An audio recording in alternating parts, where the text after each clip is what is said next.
Hey guys, it's Samantha from Samantha's Designs 2. This is part 2 of my box card series. I'm trying to prep things just to have things ready. This is a little bit of a larger size. You still need 8.5 by 11 piece of cardstock. But this one you're going to leave the 11 inches alone, but you're going to cut the 8.5 side to 6.5. You do want to keep this strip because you're going to need an inch of this. So let me make sure.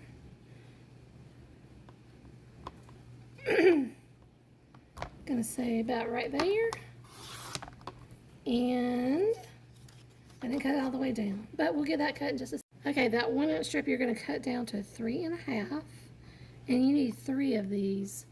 Oops, sorry guys. So you can see this for this particular box. So 3.5. And you need 3 of them. So what's nice about this is that you have this little piece that's left over, and you do have another 1 inch strip, but that's all there is as far as waste. But we all know you're going to use that on another project, that 1 inch strip. Okay, on the 11 inch side, you are going to make some score lines at 2.5, 5, 7.5,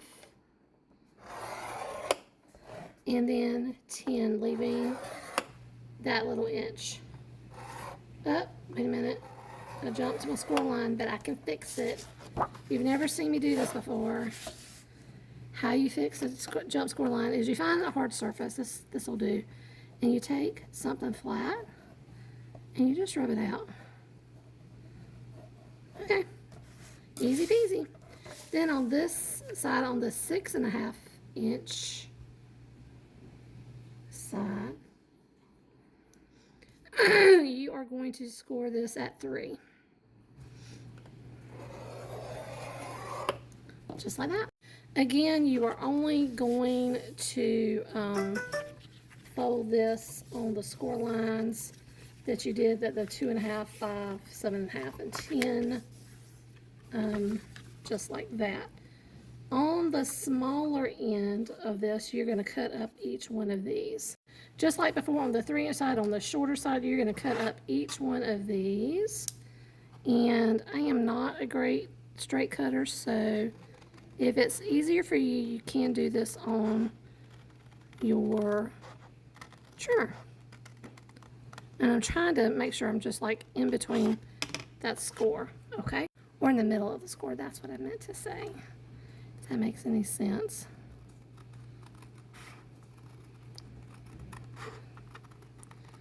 When I make the rest of these that I'm going to be making for my bulk card process, I probably will use my trimmer for this because, like I said, I am notorious for not cutting straight.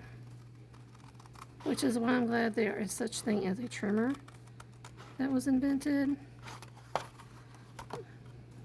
And then on this tab side, I'm going to make sure I cut that whole score line out. And from here, I'm going to just do a nice little angle cut so we have a tab left. Okay, on the tab, I have added tape, just like before. And we're just going to fold it at this first one, and we're going to bring over the end and line these up just like that. So that is your base of your box card. Now, I do fold these. Only fold the sides. I leave the back in place because I want to be able to put something there. So when it's folded flat into the card base, it's going to be like this. And I noticed this is not lined up, and that's probably where I cut it, and that's fine. It's not that big of a deal. This measures about 5 inches, so this will need to be in a 5 by 7 envelope, just so you know. Each of those inch by 3.5 that you did, you're going to score this again at a 1/2 inch on each side. And again, for this card, because it's a little bigger, you need 3 of these. So a 1/2 inch by, an inch, by 3.5. Let me get my measurements right. Just like that.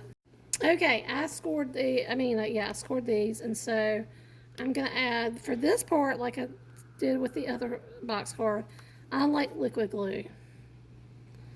I'm using Craft Bond by Elmer's. It's kind of my go-to liquid glue. I really like it.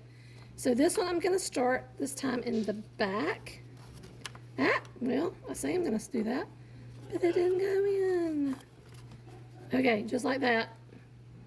Slide it in place with the ends flush with that back panel, and then also flush with the top of the box. Because I wiggled that in place, I do have some glue here on the inside which will dry. I'm not really worried about that.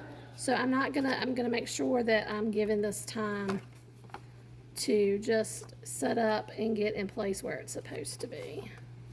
I do tend to close it and make sure I like where the position is, all of that. Okay, then we're gonna do the next one. So the next one, because we have 3, I'm gonna kind of line this one up flush with the one we just put in, if that makes sense. So again, my tabs are gonna come in, and I'm gonna put this one up against the other one so it lines up like this. I'm gonna make sure I hold it for a little bit so it can grab. Make sure I bring it back up in place, just like that. I do tend to do back and forth to make sure it's gonna stay where it's supposed to and not slide around. Okay, this one is gonna go in on the front side. You could flush it against that second one if you wish. I am going to put it here, make sure it's lined up and in where I want it to go, and let this dry. Okay, and here is this box card. It is much bigger. Like I said, it's going to go in a 5x7 envelope. It will close up just like this and go to the recipient. All right, come back for the last video where one of these will be all decorated for you to see.